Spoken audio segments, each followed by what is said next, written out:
بسم اللہ الرحمن الرحیم کے بارے میں یہ چند گزارشات پیش کرنے کے بعد اب ہم اللہ تعالیٰ کے نام پر سورہ فاتحہ کی کچھ تفسیر شروع کرتے ہیں۔ یہ سورہ فاتحہ جو قرآن کریم کی سب سے پہلی سورت ہے، کل 7 آیتوں پر مشتمل ہے، اور یہ امتیاز بھی اس سورت کو حاصل ہے کہ قرآن کریم میں سب سے پہلے مکمل سورت جو نازل ہوئی وہی سورہ فاتحہ ہے۔ اگرچہ جیسا میں پہلے بھی عرض کر چکا ہوں، سورہ اقرا بسم ربک الذی خلق کی ابتدائی آیتیں سب سے پہلے نازل ہوئی تھیں، اور اس کے بعد سورہ مدثر کی بعد آیتیں نازل ہوئیں، لیکن وہ پہلی سورت، وہ سورت جو مکمل طور سے پہلی بار نازل ہوئی وہ سورہ فاتحہ ہے۔ اور اس سورہ فاتحہ کو پورے قرآن کریم کی ایک طرح سے تمہید بھی کہا جاتا ہے اور قرآن کریم کا خلاصہ بھی کہا جاتا ہے۔ یہ 7 آیتیں ہیں جن میں پہلی 3 آیتوں میں اللہ تعالیٰ کی حمد و ثنا ہے، یعنی باری تعالیٰ کی تعریف ہے، اور آخری 3 آیتوں میں انسان کی طرف سے انسان کی زبان میں ایک دعا اور درخواست کا مضمون ہے جو اللہ تبارک و تعالیٰ نے اپنے رحمت سے خود ہی انسان کو سکھایا ہے۔ اور بیچ کی ایک آیت میں دونوں چیزیں مشترک ہیں، یعنی کچھ تو حمد و ثنا کا پہلو ہے اور کچھ درخواست اور دعا کا پہلو ہے۔ اس سورہ فاتحہ کی اہمیت کو بیان کرنے کے لیے اتنی بات بھی کافی ہونی چاہیے کہ اللہ تبارک و تعالی نے اسی سورت کو اس کام کے لیے منتخب فرمایا ہے کہ نہ صرف ہر نماز میں بلکہ نماز کی ہر رکعت میں اس کا پڑھنا ضروری قرار دیا گیا ہے۔ اور ایک حدیث میں نبی کریم سرور دو عالم صلی اللہ علیہ وسلم کا یہ ارشاد ہے کہ لا صلاۃ لمن لم یقرأ بفاتحۃ الکتاب، جو شخص سورہ فاتحہ نہ پڑھے اس کی نماز ہی نہیں ہوتی۔ تو سورہ فاتحہ نماز کا لازمی جز قرار دے کر یہ فرما دیا گیا ہے کہ وہ ہر نماز میں پڑھی جائے گی۔ اس سے اس کی اہمیت واضح ہوتی ہے۔ اور اس میں ایک حدیث حضرت ابو ہریرہ رضی اللہ تعالیٰ عنہ سے مروی ہے، اور امام مسلم نے اپنی صحیح میں اس کو روایت کیا ہے کہ رسول کریم سرور دو عالم صلی اللہ علیہ وسلم نے فرمایا کہ اللہ تبارک و تعالی نے فرمایا ہے کہ نماز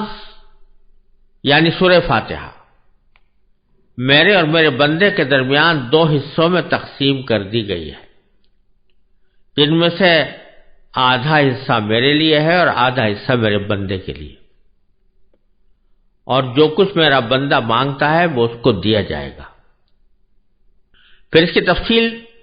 نبی کریم صلی اللہ علیہ وسلم نے اس طرح بیان فرمائی کہ بندہ جب نماز میں یہ کہتا ہے کہ الحمدللہ رب العالمین، جس کا معنی یہ ہے کہ تمام تعریفیں اللہ کی ہیں جو تمام جہانوں کا پروردگار ہے، تو اللہ تبارک و تعالی اس کے جواب میں فرماتے ہیں کہ حمدنی عبدی، یعنی میرے بندے نے میری حمد کی ہے، میری تعریف کی ہے۔ اور جب وہ کہتا ہے الرحمن الرحیم، تو اللہ تعالیٰ فرماتا ہے کہ اثنا علی عبدی، کہ میرے بندے نے میری پھر تعریف کی ہے۔ اور جب بندہ کہتا ہے مالک یوم الدین، تو اللہ تعالیٰ فرماتے ہیں کہ میرے بندے نے میری بزرگی بیان کی، یعنی مجدنی عبدی، میرے بندے نے میری بزرگی بیان کی ہے۔ اور جب بندے کے درمیان، اور یہ آیت یعنی ایاک نعبد و ایاک نستعین، یہ میرے اور میرے بندے کے درمیان مشترک ہے، کیونکہ ایاک نعبد کے معنی ہے کہ ہم تیری ہی عبادت کرتے ہیں، تو یہ تو ایک طرح سے اللہ تعالیٰ کی حمد و ثنا ہے، ہم آپ کی عبادت کرتے ہیں۔ اور دوسرا جملہ ہے ایاک نستعین، جس کے معنی ہے کہ تجھی سے مدد مانگتے ہیں، تو دوسرا پہلو بندے کی دعا و درخواست کا ہے، اس لیے یہ فرمایا گیا کہ یہ میرے اور میرے بندے کے درمیان مشترک ہے، لیکن ساتھ ہی باری تعالیٰ یہ فرماتے ہیں کہ میرے بندے کو وہ چیز ملے گی جو اس نے مانگی۔ پھر جب بندہ کہتا ہے کہ اہدنا الصراط المستقیم، جس کے معنی یہ ہے کہ ہمیں سیدھے راستے کی ہدایت عطا فرما، تو حق تعالیٰ اس کے جواب میں فرماتے ہیں کہ یہ سب میرے بندے کے لیے ہے اور اس کو وہ چیز ملے گی جو اس نے مانگی، یعنی صراط مستقیم مانگ رہا ہے تو اس کو صراط مستقیم عطا ہوگی۔ یہ تفصیل صحیح مسلم میں حضرت ابو ہریرہ رضی اللہ تعالیٰ عنہ نے نبی کریم سرورۃ عالم صلی اللہ علیہ وسلم سے نقل فرمائی ہے، اور اسی حدیث کی وجہ سے علماء کرام نے یہ فرمایا ہے کہ جب آدمی سورہ فاتحہ کی تلاوت کرے تو نماز کے اندر اس کی ہر آیت پر وقف کرنا چاہیے، یعنی الحمدللہ رب العالمین کہا، تھوڑی دیر ٹھہرے، اور تصور اگر یہ کیا جائے کہ اس کے جواب میں اللہ تبارک و تعالیٰ فرما رہے ہیں حمدنی عبدی، یعنی میرے بندے نے میری تعریف کی ہے، تو اور زیادہ بہتر ہے۔ اور اسی طرح جب الرحمن الرحیم کہے تو تھوڑی دیر ٹھہرے، یعنی ایک لمحے کے لیے ٹھہر جائے اور تصور کرے کہ میرے پروردگار نے اس کے جواب میں یہ فرمایا کہ اثنا علی عبدی، یعنی میرے بندے نے میری ثنا کی ہے۔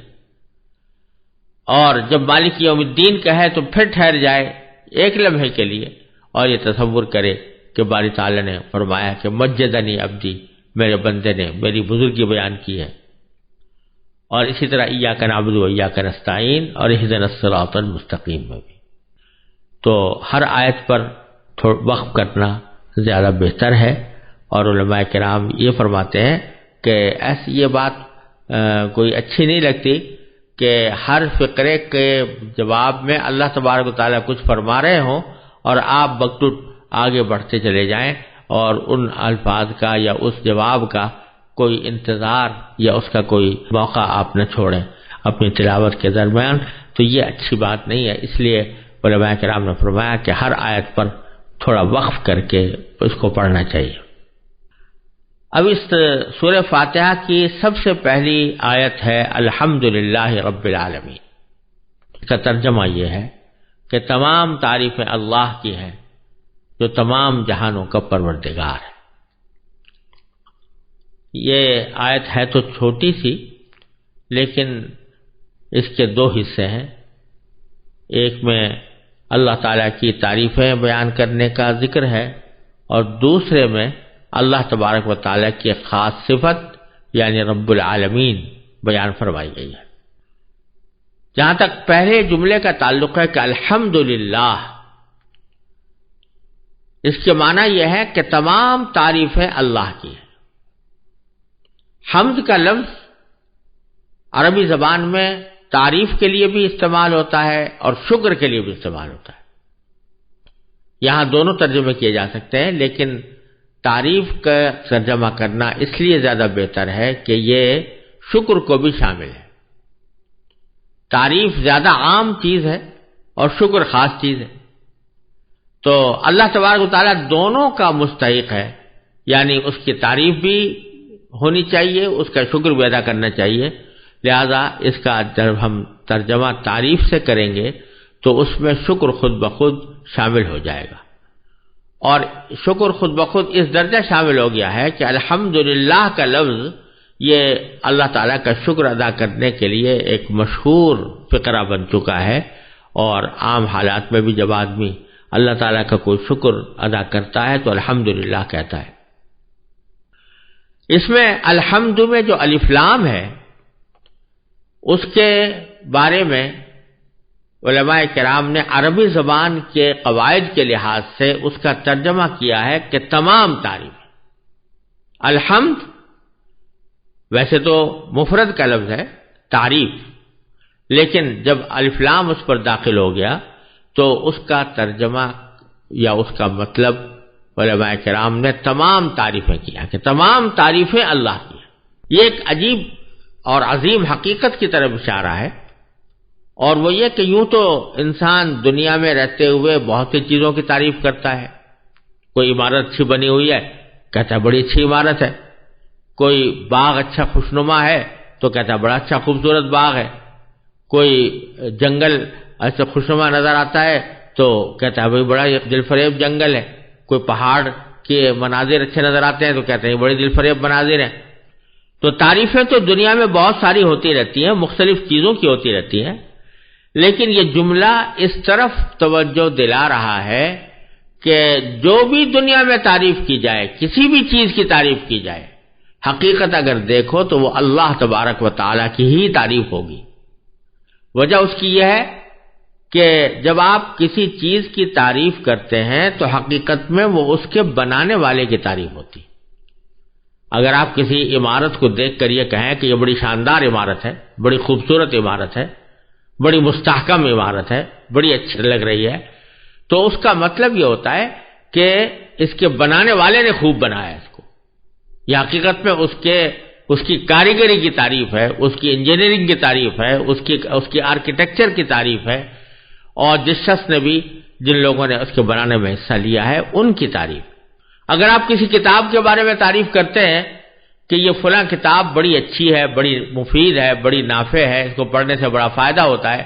تو حقیقت میں وہ کتاب کی تعریف نہیں ہوتی، بلکہ کتاب لکھنے والے کی تعریف ہوتی ہے کہ اس نے اس کو بہترین طریقے سے لکھا۔ تو یہ ایک عام دستور کی بات ہے کہ کسی بھی چیز کی تعریف حقیقت میں اس کے بنانے والے کی تعریف ہوتی ہے، اس کے موجد کی تعریف ہوتی ہے۔ تو اس لحاظ سے اگر دیکھا جائے تو کائنات کی جتنی چیزیں ہیں سب اللہ تبارک و تعالیٰ کی پیدا کی ہوئی ہیں۔ جب اللہ تبارک و تعالیٰ کی پیدا کی ہوئی ہے تو ان کی اگر کوئی تعریف کی جائے گی تو پھر وہ حقیقت میں اللہ تعالیٰ ہی کی تعریف ہوگی۔ اگر آپ کسی پھول کو دیکھ کر کہہ رہے ہیں کہ بڑا خوبصورت ہے تو مطلب اس کا یہ ہے کہ بنانے والا بڑا عظیم الشان ہے، یعنی اللہ تبارک و تعالیٰ۔ اگر آپ کسی باغ کو دیکھ کر کہہ رہے ہیں کہ یہ بڑا خوبصورت ہے تو حقیقت میں وہ اللہ تبارک و تعالیٰ کی تعریف ہے۔ اگر آپ کسی آسمان کے اوپر نظر آنے والے ستاروں کی تعریف کر رہے ہیں کہ یہ بڑے چمکدار ہیں، بڑے خوبصورت ہیں، تو حقیقت میں وہ اللہ تعالیٰ کی تعریف ہے، اس لیے کہ وہ اللہ تعالیٰ ہی کے بنائے ہوئے ہیں۔ تو الحمدللہ کا جملہ جو ہے یہ اس حقیقت کی طرف اشارہ کر رہا ہے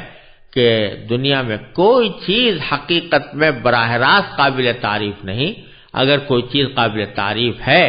تو وہ اللہ تبارک و تعالیٰ کی ذات ہے اور اسی کی طرف تمام تعریفیں لوٹتی ہیں۔ یہ معنی ہوئے الحمدللہ۔ اور پھر جو اگلا جملہ ہے کہ جو تمام جہانوں کا پروردگار ہے، رب العالمین، تو اگر غور سے دیکھو تو یہ پہلے جملے کی دلیل ہے۔ الحمدللہ کے معنی ہوئے تمام تعریفیں اللہ کی ہیں، رب العالمین اس کی دلیل ہے۔ کیوں ہے؟ اس لیے کہ وہی پروردگار ہے تمام جہانوں کا، تمام جہان اسی کے پیدا کیے ہوئے ہیں، نہ صرف پیدا کیے ہوئے ہیں بلکہ ان کی پرورش وہی کر رہا ہے۔ ایک تو ہوتا ہے پیدا کرنا اور ایک ہوتا ہے اس کی پرورش کرنا۔ پرورش کرنے کے معنی یہ ہوتے ہیں کہ ہر زندگی کے ہر لمحے میں اس کو جس چیز کی بھی ضرورت ہے وہ مہیا کی جائے۔ تو رب العالمین کے معنی یہ ہوئے کہ اللہ تبارک و تعالی نے تمام جہانوں کو پیدا بھی کیا ہے اور پیدا کرنے کے بعد ان تمام جہانوں کو جس جس چیز کی ضرورت ہوتی ہے اس چیز کی فراہمی کا ذمہ بھی اللہ تعالی نے خود لے رکھا ہے اور وہی چیز اس کو پہنچائی جاتی ہے، جس کو قرآن کریم میں دوسری جگہ فرمایا وَمَا مِن دَابَّةٍ فِي الْأَرْضِ إِلَّا عَلَى اللَّهِ رِزْقُهَا يَعْلَمُ مُسْتَقَرَّهَا وَمُسْتَوْدَعَهَا،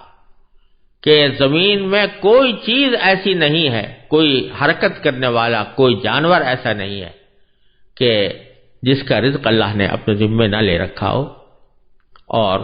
وہ رزق اس کو پہنچاتا ہے، اسی جگہ پہنچاتا ہے۔ تو رب وہ ہے کہ جو اس کے مصلحت کی خاطر اور اس کی حکمت کی خاطر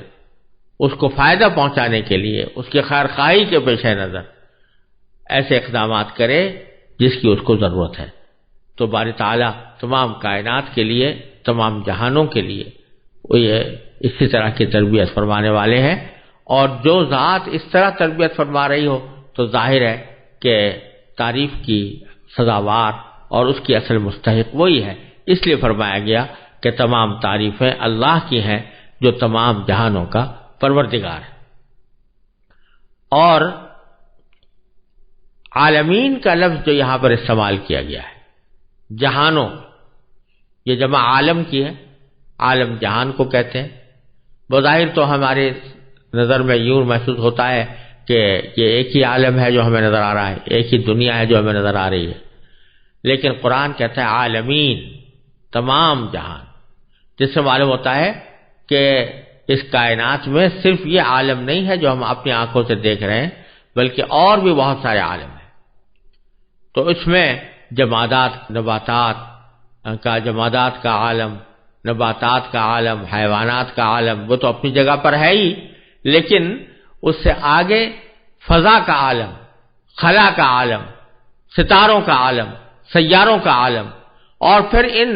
تمام آسمانوں سے ماورا ملئ اعلیٰ کا عالم، اور اسی طرح نیچے چلے جائیے تو زمینوں کا عالم، زمینوں کی تہوں کا عالم۔ ہر چیز ایک مستقل کائنات ہے، ہر چیز ایک مستقل عالم ہے، اور فرمایا یہ جا رہا ہے کہ پروردگار اللہ تبارک و تعالی ان سب کا پرورش کرنے والا ہے اور ان سب کا پروردگار ہے۔ یہ معنی ہے کہ تمام تعریفیں اللہ کے لیے ہیں، یا اللہ کی ہیں جو تمام جہانوں کا پروردگار ہے۔